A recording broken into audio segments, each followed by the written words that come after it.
12 महीने प्रदोष आती है, 12 महीने शिवरात्रि आती है। प्रदोष को ही शिवरात्रि का भाव है। 12 महीने आते हैं।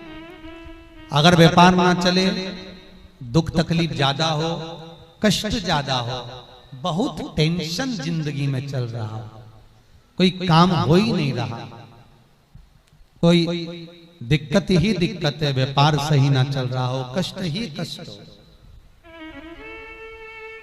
और यहां तक कहे अगर बीमारी ने भी घेर रखा हो और बहुत जिंदगी में दुख चल रहा हो, कहीं मत जाना।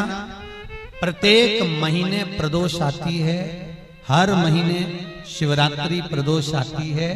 1 लोटा पानी, 5 बेलपत्र,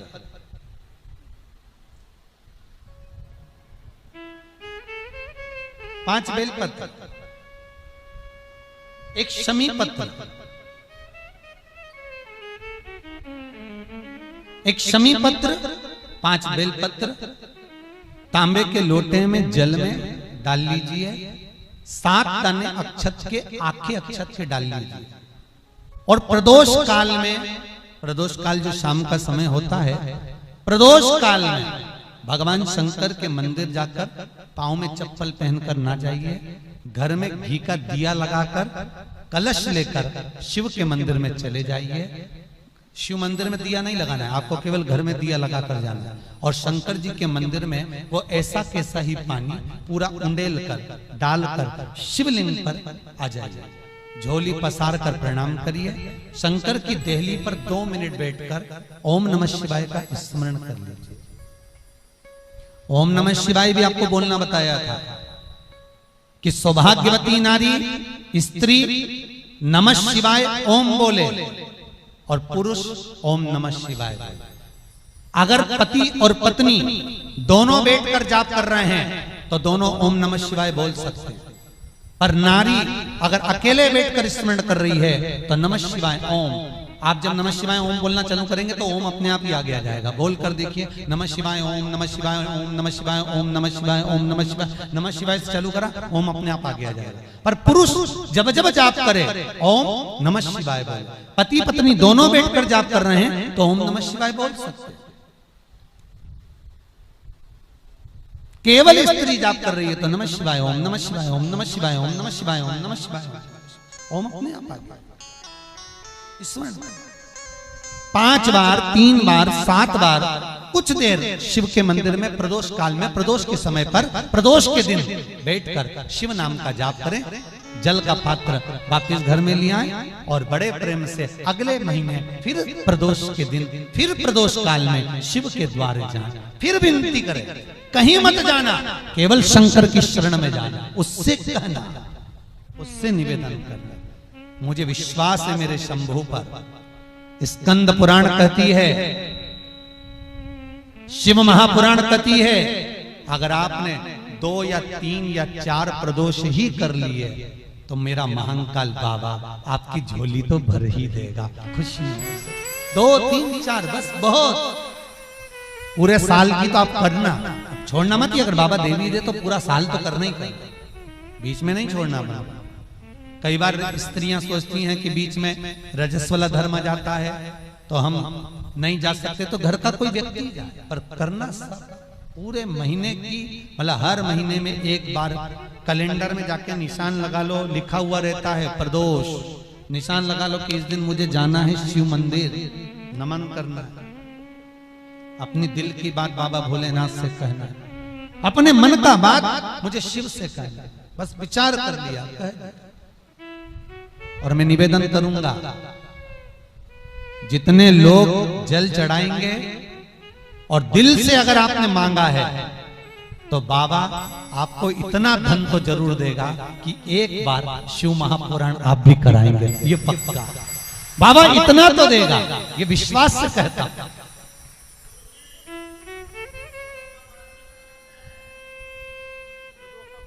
हाँ, आपका मन है करना हो तो करो, नहीं तो यहाँ तो हमारे यहाँ तो शिव महापुराण की कथा कहती है, तुम्हारा भाव पड़े वैसा करो। पर प्रदोष का जो नियम बताया है, शंकर का अनुमोदन जो बताया है, वो कर सकते। शिव का स्मरण, शंकर का, बाबा इतना तो जरूर देगा कि एक बार आप भी हिम्मत कर सकोगे कि मुझे शिव पुराण कराना है, और शिव कराएंगे और शंकर ही सुनाएंगे, वो देगा तो होगा। इस डूबती हुई उलझती हुई जो नौका है, नाव है, कई लोग कहें, किसी किसी का काम नहीं होता होगा तो उसके मन में भी आता होगा सबके काम हुए, मेरा नहीं हुआ। हो सकता है कर्म का खेल थोड़ा भारी हो, बाबा को काटने में फाइल में से नाम इतनी जल्दी कटता नहीं है, बहुत दम लगाना पड़ती है। शंकर भगवान को भी कहना पड़ता है ब्रह्मा जी को कि कर रहा हूं। ब्रह्मा जी बोले इसका भाग्य मत पलट देना, बहुत बेकार कर्म कर कराया। शंकर जी बोले पानी चढ़ाता रहेगा तो मेरा शिवलिंग भी गलता रहता है, तो फिर सिग्नेचर भी तो गलेंगे। रुक तो सरिए तू जरा, इसने जो कर्म करा है इतनी जल्दी फाइल को छुपाना दम चाहिए, केस भारी है। और चारों तरफ हाहाकार मच रहा है। जो तुमने पूर्व में कर्म करा है वो कर्म तो तुमने ऐसा कर दिया, अपने को मालूम नहीं, पर जो कर्म कर कर आए हो उस कर्म का भोग तो मनुष्य के शरीर में भोगना है। पर सारे पाप तुम्हारे चारों तरफ से हाहाकार कर रहा है, ये पापी है, इसने ये करा, इसने वो करा, पूर्व में इसने ऐसा करा वैसा करा, तो अब इतनी हाहाकार मच रही है। अब देखो किसी व्यक्ति के लिए इतनी हाहाकार मचे तो लोग सोचे कि आखिर बात क्या है, तो वहां पर पहुंचे लोग बात करने के लिए, आखिर हुआ क्या, क्या हो गया, फिर फाइल देखो, ये देखो, वो देखो, होए तो उसी तरह हाहाकार मच रहा है सब दूर से। तो भगवान शंकर भी कहते हैं थोड़ा समय लगेगा, चिंता मत कर, तू भक्ति मत छोड़ना, छोड़ मत देना, एक लोटा पानी बिल्कुल मत छोड़, जपे जा, लगे जा, करे जा। अगर तेरे घर में लक्ष्मी नहीं आ रही हो तो कमल गट्टे को पानी में डाल, शिव जी को चढ़ा करा। कमल का फूल बाजार में मिल रहा हो, जब तक कमल का पुष्प बाजार में मिले तब तक एक कमल का पुष्प सोमवार की सोमवार शंकर को चढ़ाना चालू कर दे। सोमवार को नहीं चढ़ाए तो प्रदोष को चढ़ा, पर शंकर की भक्ति कर। और कमल का फूल ना मिले तो कमल गट्टा पानी में डाल, उस पानी को शंकर पर चढ़ा, पर चढ़ा देख, क्योंकि शिव के चरणों में रहने के लिए माता ख्याति ने लक्ष्मी देना चाहिए, और लक्ष्मी जी को भगवान शंकर ने नारायण को दे दिया। अगर वही कमल के पुष्प पर लक्ष्मी का निवास होता है, इसलिए दीपावली पर कमल का फूल शिव जी को, भगवान माता लक्ष्मी को समर्पित होता है। कमल का पुष्प मेरे भगवान विष्णु ने शंकर भगवान को सावन के महीने में 108 दिए थे। वो पुष्प का फल इतना मिला कि भगवान विष्णु को सुदर्शन चक्र मिल गया था। सुदर्शन चक्र किसका था? भगवान शंकर का। वो चक्र भगवान विष्णु को दिया। ले लो, तुमने कमल के फूल चढ़ाए 108, ये कमल का पुष्प चढ़ाने का फल ये कि अपना सुदर्शन चक्र तुमको देता हूं, दुष्टों का संहार करना ये आपको देता हूं। भगवान विष्णु सुदर्शन चक्रधारी हो गए। केवल कमल का पुष्प चढ़ने से भगवान नारायण को लक्ष्मी प्राप्त हो जाती है, इसलिए लक्ष्मी जी की प्रियता कमल का पुष्प है। वो कमल के पुष्प का जल, कमल का जल या कमल गट्टे का जल शंकर पर आप प्रदोष की प्रदोष, सोमवार की सोमवार, नहीं आ रही ना लक्ष्मी, पैसा नहीं आ रहा, अब आपने सब दूर माथा टेक लिया, चढ़ाना चालू करो। एक कमल गट्टा पानी में डालो, उस पानी को शिव जी को चढ़ाओ, चढ़ाइए, मिल जाए कमल का फूल। जब तक मिल रहा है, अभी ठंडक में तो मिल ही जाता है, कमल का पुष्प मिले, मंगवा लिया, चढ़ा दिया, सोमवार की सोमवार, नहीं तो प्रदोष की प्रदोष चढ़ाओ, 5-6 प्रदोष करके देखो, कहीं सियोर वाला महाराज झूठ तो नहीं बोल रहा, देखने में क्या जाए। ना सियोर वाला महाराज कहीं जा रही है, ना तुम कहीं जा रहे हो, आ जाना वापिस सही कुबेरेश्वर धाम। तो चढ़ाओ, शिव की आराधना करो, शंकर की भक्ति करो, और एक दृढ़ता से करो।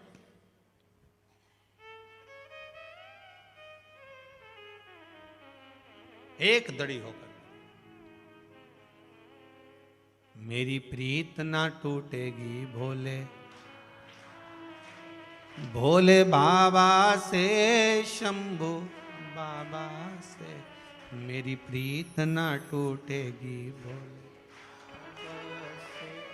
कोई रोक के बताए, कोई टोक के बताए, अभी पालानी पड़ा है भोले बाबा से।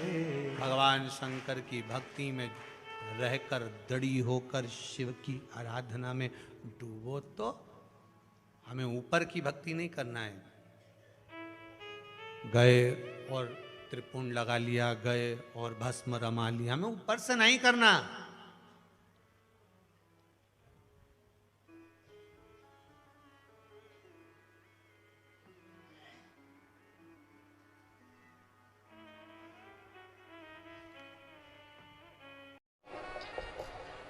प्रदोष का इंतजार भी मत करा करो कि प्रदोष का दिन आएगा या प्रदोष का दिन आएगा तो हम गला पकड़ रहा है बाबा। प्रदोष का दिन आएगा तो हम भगवान शंकर को प्रदोष के समय में, शाम के समय पर हम बेलपत्र, शमी पत्र, चावल समर्पित करेंगे। आप तो प्रयास करा करो। कभी अगर मौका मिल जाए तो प्रदोष काल में, प्रदोष के समय पर एकांतेश्वर शिवलिंग मिल जाए, कहीं एकांत में कोई शंकर भगवान का शिवलिंग मिल जाए, एक बेलपत्र लो, उसके ऊपर एक शमी पत्र रख लो, एक चावल का दाना रख लो, अपने मन की बात बाबा से कहकर श्री शिवाय नमस्तुभ्यं बोलकर शंकर भगवान की अशोक सुंदरी वाली जगह पर स्पर्श कराकर वही शमी पत्र, वही अक्षत का दाना, वही बेलपत्र शंकर भगवान के शिवलिंग पर उसको समर्पित कर दो। समर्पित करते समय ये जो डंडी का मुख है, ये जहां जलाधारी होती है, पानी बहता है, उस ओर डंडी का मुख होना चाहिए। जिधर पानी बह रहा है उधर से करो।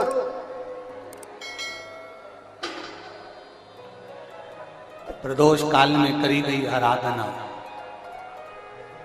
प्रदोष काल में किया गया भजन, केवल प्रदोष के दिन ही नहीं, प्रदोष काल में कभी भी शंकर को याद करो। वैसे तो शंकर भगवान को याद करने के लिए कोई समय निश्चित नहीं किया गया कि इस समय शिव जी को याद करना। मौत का और महाकाल का आने का समय कभी निश्चित नहीं होता।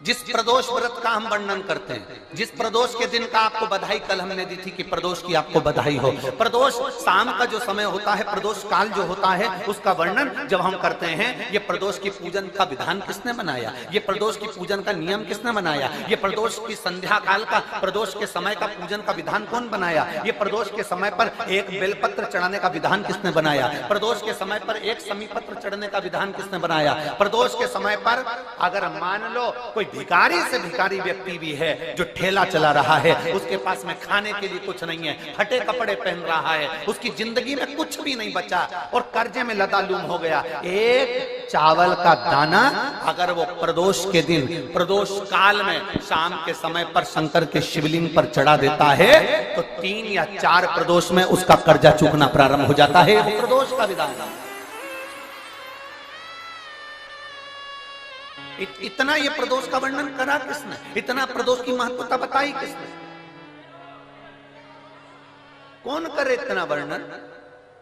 अगर प्रदोष की महत्वता बताने वाला कोई है, इसीलिए मेरे शंकर भगवान माता सती को लेकर कुंभज ऋषि के यहाँ, अगस्त ऋषि के यहाँ कथा सुनने के लिए गए थे, क्योंकि उनके बराबर कोई शंकर के महत्व को बता नहीं सकता और प्रदोष के महत्व को नहीं बता सकता। सती मैया को प्रदोष का महत्व बताने के लिए शंकर सती जी को लेकर कुंभज बाबा के यहाँ गए थे, अगस्त ऋषि, कि प्रदोष के महत्व को तो जानो सती,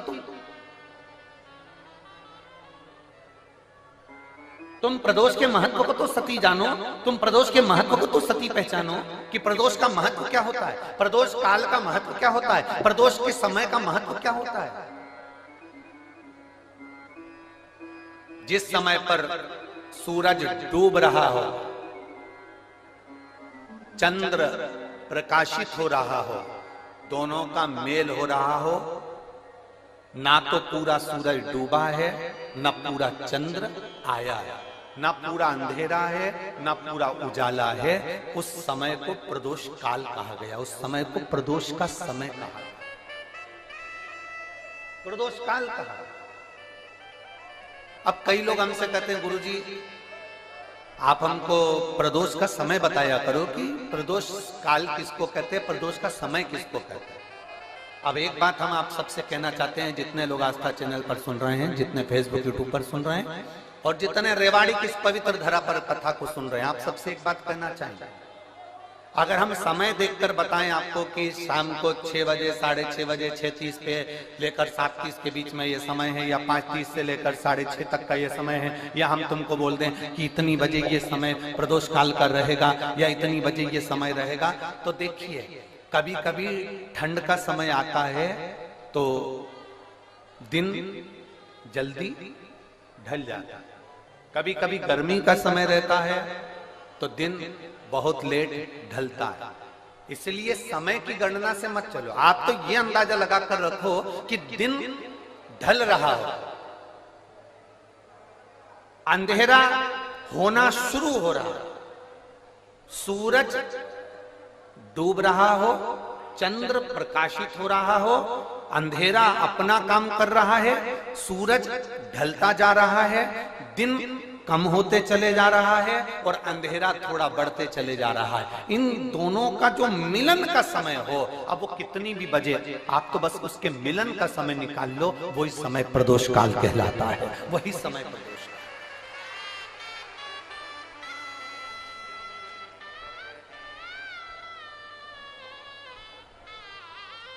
अब प्रदोष काल की पूजन का विधान किसने बनाया?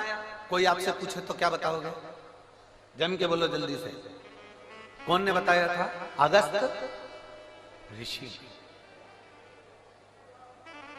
सबसे पहले प्रदोष की पूजन कौन ने करी थी? अब कोई आपसे पूछे तो आपको उत्तर देना है। 12 ज्योतिर्लिंग में से एक ज्योतिर्लिंग है ओमकारेश्वर। कौन सा ज्योतिर्लिंग है? सब बोलो। ओमकारेश्वर।